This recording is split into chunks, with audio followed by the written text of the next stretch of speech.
Bueno, hola a todos.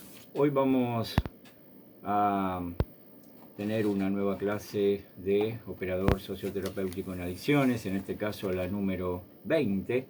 Llegamos ya a la número 20 y vamos a tomar un tema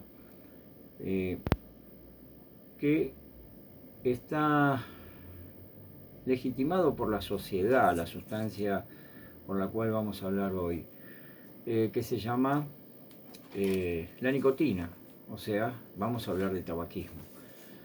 Cuando hablamos de tabaquismo siempre vamos a hablar de que hay un hábito de fumar cigarrillos, ¿sí?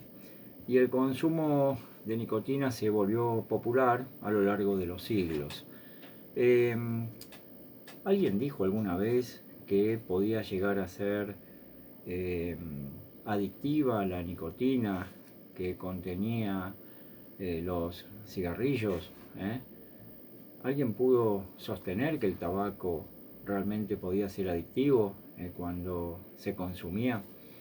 Bueno, en Estados Unidos allá por 1989 se dijo precisamente, el director de salud pública de Estados Unidos, que el tabaco, tanto puestos en cigarrillos como en puros, en pipas o inclusive el rapé en polvo, son realmente adictivos y nocivos para la salud. 1989 estamos hablando, o sea, sobre fines del siglo XX, prácticamente, a 11 años de terminar el siglo, recién allí. Por lo tanto, es muy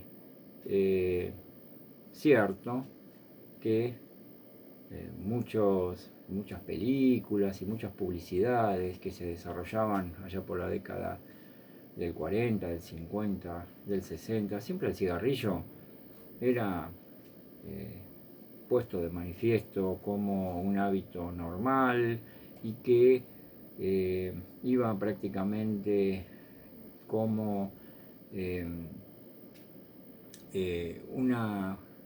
como un recurso más que tenía una persona para desarrollar ciertos vínculos con un otro.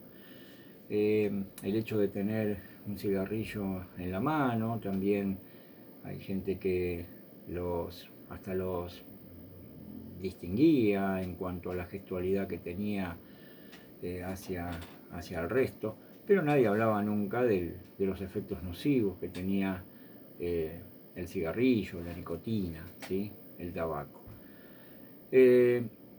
Fíjense ustedes que la tercera causa de muerte en Estados Unidos es el accidente cerebrovascular, y en muchos casos producido precisamente por el consumo de tabaco, o sea, por las personas que han consumido tabaco durante su vida.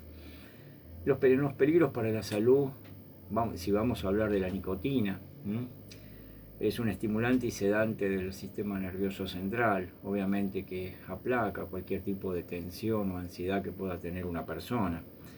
Esa nicotina se absorbe, la absorción del humo del tabaco se absorbe al consumir ese cigarrillo y va a los pulmones realmente, incluso cuando se masca el tabaco también se absorbe y va realmente a los pulmones.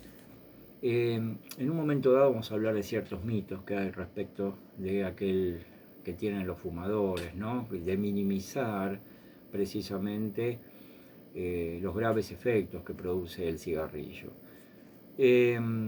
Para el fumador, bueno, obviamente que un fumador tipo, pongámosle 20 cigarrillos por día, un atado sería, acumula concentraciones de nicotina en el día que persisten obviamente durante la noche. Fíjense ustedes que la persona que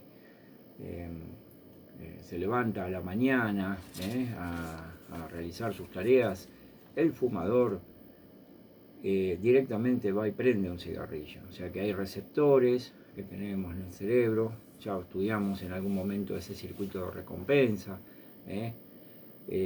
cerebral, piden a gritos esa nicotina que el fumador obviamente se la brinda, ni bien se levanta de dormir, porque estuvo, durmiendo durante toda la noche y hay ciertos gritos por el consumo de nicotina que que no lo tiene durante el proceso de sueño. Bueno, obviamente que las 24 horas un fumador va a estar expuesto siempre a los efectos de esa nicotina, de ese permanente aplacar tensiones y ansiedad, pero el costo que va a sufrir va a ser finalmente alto, porque los pulmones no están para recibir nicotina, ni el humo tan dañino y tan cancerígeno que tiene el tabaco, simplemente para respirar humo libre, perdón, humo libre, para respirar aire libre, ¿sí? No para estar respirando humo de ningún tipo, contaminantes. La nicotina llega en segundos al cerebro, ¿sí? Y el efecto directo obviamente dura alrededor de 30 minutos.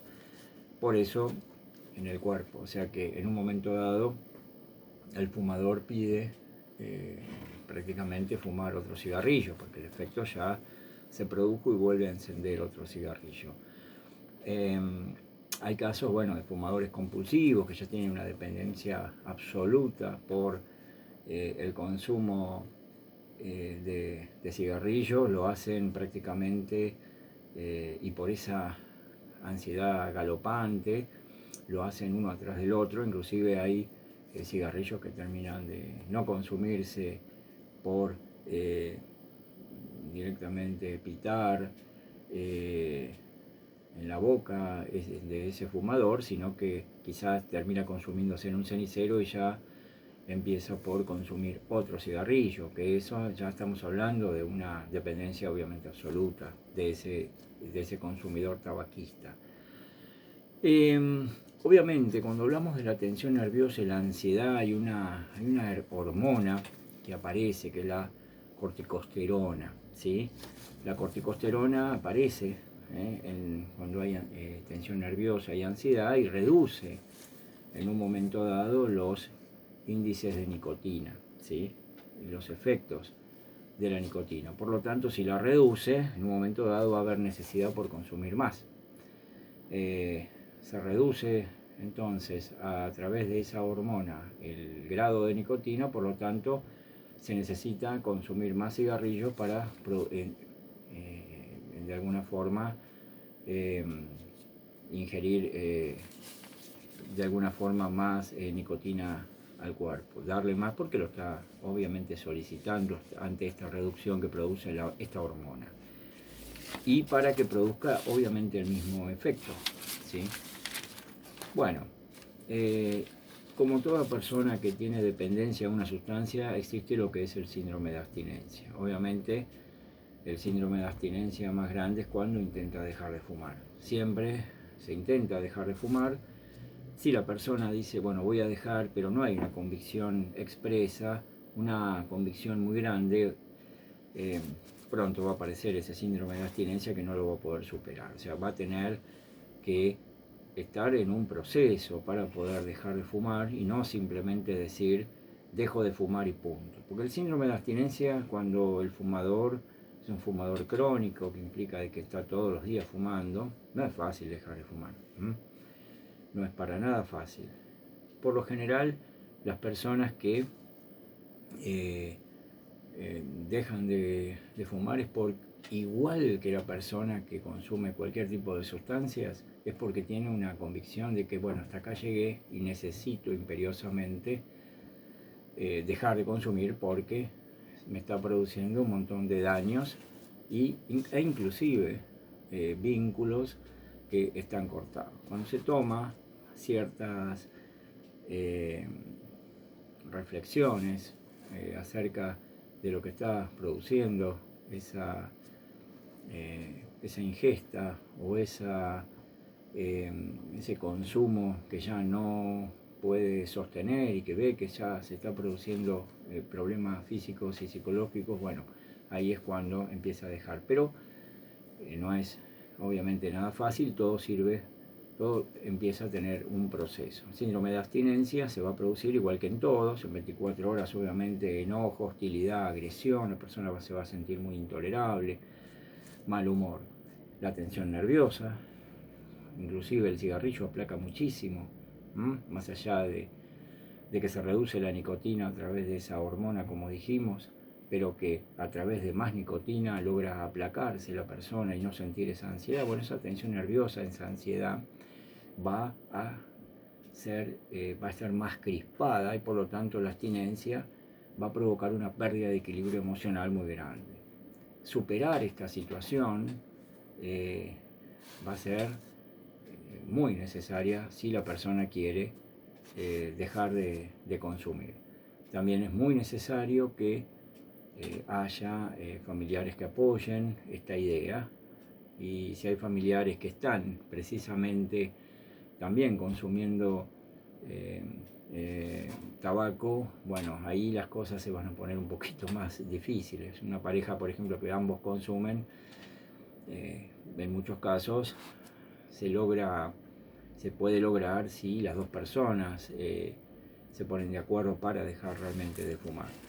Porque si fuma una de las personas y la otra no, y no va a ser exactamente lo mismo, porque la tentación por fumar va a estar muy allí, y aparte, en muchos casos, hay personas que fuman bajo el mismo techo, y ya hay reglas que se van a empezar a poner de parte del que quiere dejar de fumar, obviamente. O sea, la otra parte va a tener que fumar, pero en otro lado y no bajo el mismo techo. O sea, hay reglas y una nueva forma de vida cotidiana se tiene que imponer.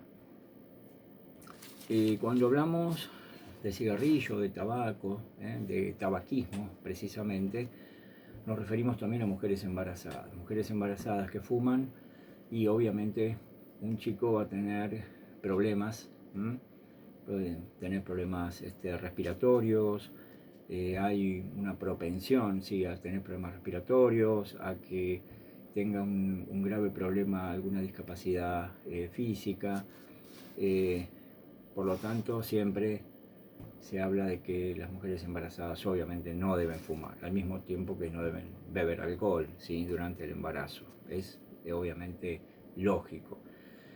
En cuanto a los adolescentes, el problema son los grupos de pertenencia. Muchas veces empiezan fumando y es como una pose que tiene el adolescente de mostrarse en el sentido de fumar como si tuviera, digamos, más edad de la que realmente tiene. Es hasta como un rasgo de madurez varonil, ¿sí?, el fumar.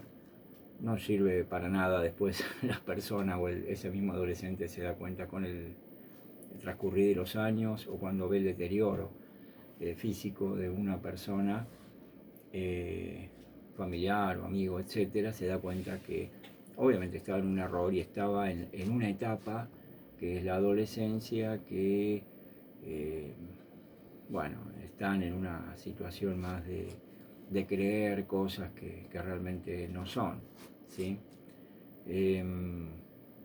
La mujer fumadora, bueno, más o menos más de esto vamos a hablar precisamente más de 30 años, cuando la persona fuma, una mujer es fumadora, bueno, puede haber la propensión a tener una menopausia precoz. Cigarrillos más anticonceptivos orales también pueden favorecer enfermedades cardiovasculares o cerebrovasculares. La propensión, ¿sí?, no quiere decir que el 100% tengan este tipo de enfermedades, pero la propensión, ya el riesgo está en la conciencia de las personas, el querer o no dejar ese consumo. Bueno, el humo de cigarrillo provoca una docena de gases, por lo menos. Está el óxido nitroso como uno de ellos, pero los dos más conocidos que tenemos dentro de una gama de gases tenemos el monóxido de carbono, ¿sí?, y el alquitrán, que en algunos paquetes de cigarrillo pueden tener hasta de 7 a 15 miligramos. Obviamente que el monóxido de carbono aumenta las enfermedades cardiovasculares en un determinado tiempo.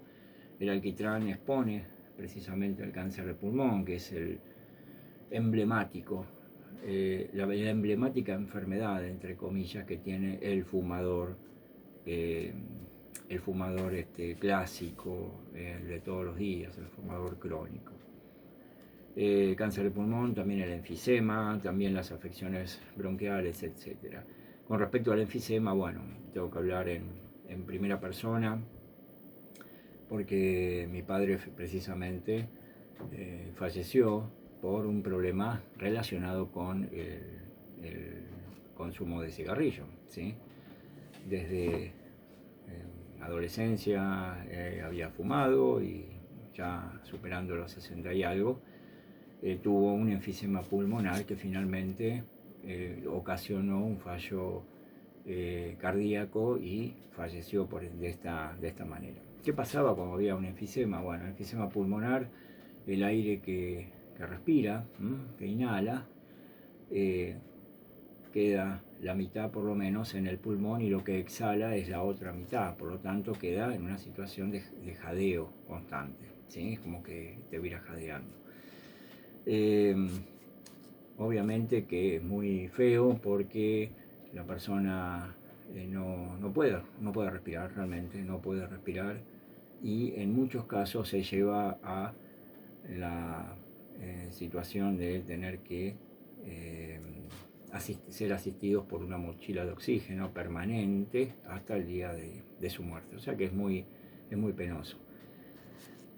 Si hablamos, por ejemplo, de mi padre, bueno, cuando se dice en forma muy típica que el cigarrillo saca 10, 12 años a la persona de vida, bueno, en ese caso les puedo asegurar que sí. No sé si van a ser 10, 12 años, pero que la persona, como mi padre, tenía una salud realmente muy buena, pero el problema que le causó el cigarrillo a nivel respiratorio fue vital. O sea, nunca había tenido una sola enfermedad, pero las enfermedades vinieron precisamente por el problema de consumo de cigarrillo, tan legitimado socialmente. Por eso es que este es un tema que no es que me duele, obviamente que todos los duelos son elaborados, pero es una sustancia, el cigarrillo es el tabaco, es una sustancia que para mí, bueno, obviamente que tiene ese grado de bronca de parte de uno, porque, bueno, un ser querido falleció por ese motivo. Aunque la sustancia por la sustancia misma no tiene la culpa, obviamente. En todo caso, la responsabilidad es de quien la consumió. Pero bueno, los 10, 12 años que se dicen siempre, en este caso puedo asegurarles que sí, que se dio esa situación. Bueno, en cuanto al humo ambiental, obviamente en la inhalación del humo ambiental tenemos que los adultos promueve el cáncer de pulmón, ese humo ambiental, ese humo que lo estamos inhalando aunque no querramos. Y cuando inhalamos aunque no querramos, quiere decir que pasamos a ser fumadores pasivos, ¿sí? Fumadores pasivos. En el caso mío, yo he sido un fumador pasivo, como una persona que siempre ha fumado. Yo nunca fumé, pero he sido fumador pasivo. Es más, en algún momento, en alguna placa radiográfica que me han sacado por alguna rutina o algo por el estilo, bueno, mis pulmones figuran como si hubiera fumado, hubiera sido un fumador. Si vos fumás, me han dicho los técnicos radiólogos, no, bueno, porque el pulmón parece que hubiera fumado. Y sí, fumador pasivo. Fíjense ustedes, ¿no? Y uno no lo sabía, obviamente, pero bueno, es la realidad que se impone a través del elemento radiográfico. En cuanto a niños, bueno, hay enfermedades respiratorias, la muerte súbita infantil que puede surgir también con la inhalación del humo. Fíjense ustedes hasta dónde es nocivo realmente el humo del cigarrillo, tan minimizado por la sociedad durante años, ¿sí? Díganme ustedes, en algunos hogares, si bien en algunos hogares siguen fumando como sea, en la mayoría de los hogares ya no se fuma dentro, bajo techo. En lugares, instituciones, escuelas, etcétera, tampoco. Se sale afuera, en todo caso, aquel que es fumador y fuma al aire libre, pero en muchos tiempos, inclusive en lugares cerrados, las personas fumaban y se extendían en reuniones siempre de ceniceros, ¿sí? En lugares realmente cerrados. Hoy en día está prohibido, está prohibido a partir de fines del siglo XX y no antes, ¿sí? Y las publicidades a partir de cierto momento del siglo XX, que también es sobre finales del siglo, 1980 y pico, 1990 y pico, recién empiezan a ponerse en cada paquete de cigarrillo que el consumo de nicotina es nocivo para la salud. No antes, ¿sí? Antes era, hasta había en Estados Unidos, y lo he visto en algunos lugares, no porque haya ido a Estados Unidos, sino que he visto material, he visto cómo hasta en dibujos animados estaba el paquete de cigarrillo de repente en manos de algunos personajes, como si fuera totalmente inofensivo. ¿Qué es fumar? Bueno, primero es un hábito como lo vinimos diciendo hoy, pero después es una adicción, ¿sí? Es una adicción. Una adicción porque tiene tolerancia, porque se genera una dependencia, o sea, la persona no puede vivir sin fumar y sin comprar sus atados de cigarrillo, sin ir de vacaciones y comprar el famoso cartón de cigarrillos para que les quede y no salir a comprar, ¿sí? Sobre todo si hay lugares donde no tienen tanto acceso a la compra de cigarrillos, y también porque cuando se genera esa abstinencia, como todo consumo adictivo, todo consumo que provoca adicción, hay un comportamiento compulsivo. Por lo tanto, y es una drogadicción, es una droga legal. Alcohol y tabaco son dos drogas legales, que se tenga bien en claro esto. Hablamos en otras clases de alcoholismo, ahora estamos hablando de tabaquismo, pero son dos drogas que hay que tener un sumo cuidado, porque no están en la ilegalidad, porque se consume en forma rápida, porque quien quiere hacerlo va simplemente al kiosco y compra. Tres tipos de dependencias con el cigarrillo. Dependencia física, porque la nicotina es responsable después de la abstinencia, ¿sí? Y se necesita más nicotina. La dependencia psicológica, porque es un condicionamiento social. ¿Por qué el condicionamiento social? Como les dije hoy, apenas se levanta la persona fumadora, ¿qué hace? Ni bien se levanta, va y fuma un cigarrillo. Es como que los receptores cerebrales están pidiendo, ¿sí? Ese consumo de nicotina. Después porque otro condicionamiento, bueno, se termina de comer y el cigarrillo en la boca como si fuera, no sé, un postre, entre comillas, ¿sí? Y también puede ser cuando se lee, cuando se estudia, en el trabajo, mientras se va a hacer una actividad y prender un cigarrillo. Bueno, tiene mucho que ver con esa situación social, ¿no? Tiene que ver con que hay muchas personas en la sociedad que lo hacen y también lo hacen, obviamente, los fumadores. Hay un efecto espejo con otros que también lo hacen y el hecho de tener el cigarrillo en la mano parece que fuera algo que se debe tener, ¿sí? Es un hábito muy, pero muy extendido, aunque gracias a Dios hay muchas campañas en contra y muchas personas que no quieren asumir en el futuro y en sus casas los efectos nocivos que produce el humo de tabaco. Y la dependencia, estamos hablando de la dependencia psicológica y la dependencia social. En la dependencia social hablamos de la aceptación del tabaquismo, ¿sí? La aceptación del tabaquismo, o sea, está legitimado socialmente, por lo tanto está aceptado. Como decía hoy, el hecho de tener el cigarrillo en la mano de la imagen de seguridad, también de la persona, si es varón, esa imagen del adolescente que quiere ser más varón o tener una madurez varonil. Quizás a las mujeres que están fumando parece que tuvieran, no sé, más elegancia o más atildadas. Ahí la publicidad también hace que haya ese grado de aceptación a través de ahí. La publicidad es muy fuerte, ¿eh? Y así como el alcohol también, por ejemplo, la cerveza está muy emparentada con la juventud y por lo tanto hay muchos grupos de jóvenes que consumen, por ejemplo, cerveza, alcohol, también vodka hoy en día, que se ha masificado dentro de los jóvenes, y dentro de lo que es la dependencia social, esos grupos y la publicidad también eh, marca cuáles son las franjas etarias por la cual apunta para que logren ese consumo. En algunos tiempos se marcaba muy claramente aquellas personas que andaban, no sé, en un velero o andaban por Europa, etcétera, y bueno, con su cigarrillo en la mano, y le daba como una situación distinguida. Por lo tanto, se supone que se proyecta hacia un ciudadano común que está con el cigarrillo y de alguna forma algo de lo distinguido de la propaganda aparece en esa persona que tiene y porta ese cigarrillo en sus dedos, ¿sí?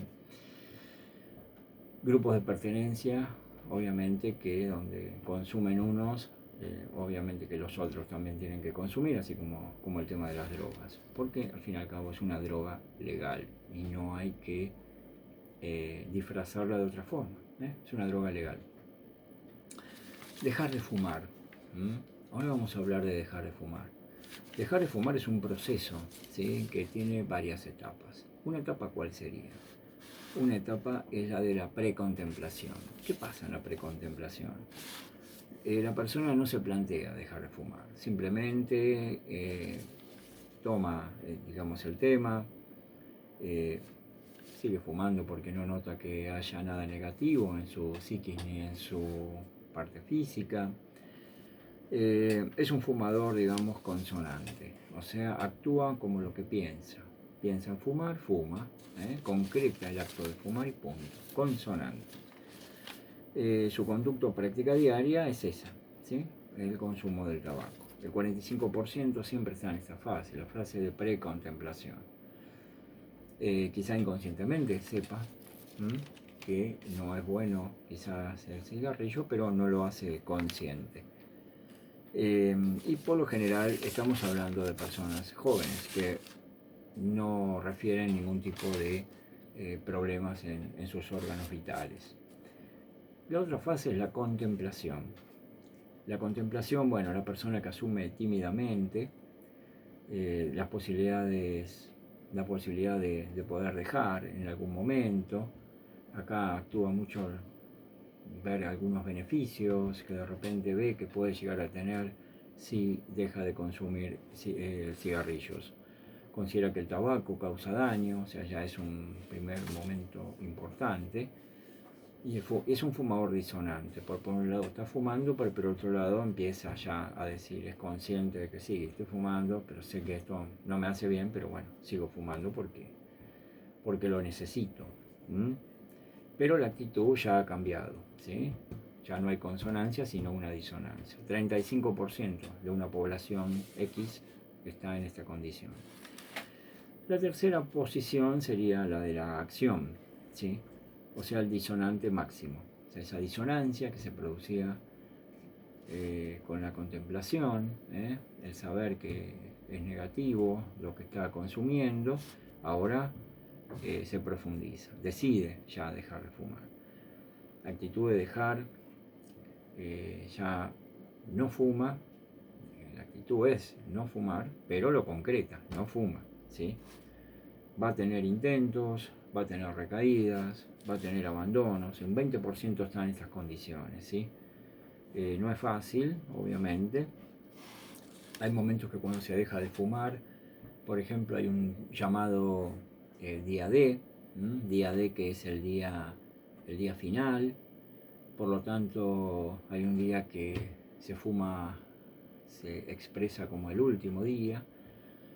Es menester sacar cenicero, sacar paquetes de cigarrillo y ya directamente tirar todo lo que tenga que ver o referencie algo con el consumo de tabaco.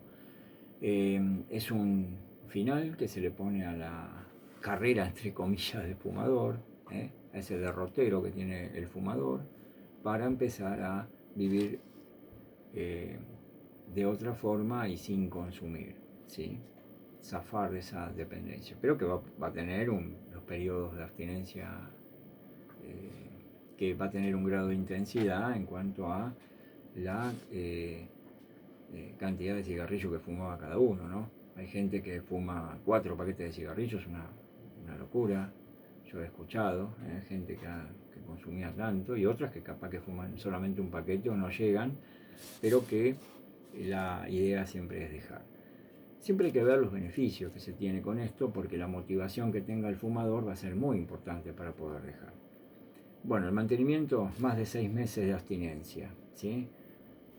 Más de 6 meses de abstinencia, esta cuarta parte que es el mantenimiento, se siente ya después de ese periodo como un exfumador, y hasta los 12 meses de abstinencia no podemos considerar que ese sujeto sea un exfumador, ¿sí? Es un exfumador, bueno, más de 6 meses de abstinencia es importante, pero si supera los 12 meses ya podemos decir que es un exfumador, que no va a tocar más, porque ya no hay tensiones nerviosas ni ansiedades que provoquen que lo lleven nuevamente a la nicotina. Recuerden también los estrés diarios, situaciones que muchas veces que el alcohólico resuelve con el alcohol y el fumador lo resuelve precisamente con el cigarrillo. Bueno, eso es lo que hay que mantener, una vida equilibrada emocionalmente, que no es fácil en la sociedad compleja en que vivimos. Bueno, si hablamos de recaída, hablamos que los que recaen vuelven a la fase de contemplación, no a la primera de precontemplación, porque ya han pasado esa etapa y ya han contemplado el haber estado en una disonancia y saber que no es bueno el cigarrillo. El motor del cambio es la motivación del paciente.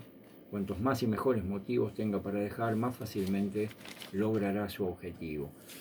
Miren, en un momento dado podemos decir que algunos beneficios, ahora yo les voy a decir algunos beneficios que tienen que ver con muy precisos, con la presión arterial, etcétera, pero primero, la economía, se gasta un montón, no cuesta barato en los cigarrillos, y la parte económica es muy importante. El aliento, ya va a tener, digamos, otro aliento, no el aliento tabáquico muy singular, muy particular que tiene la persona que fuma.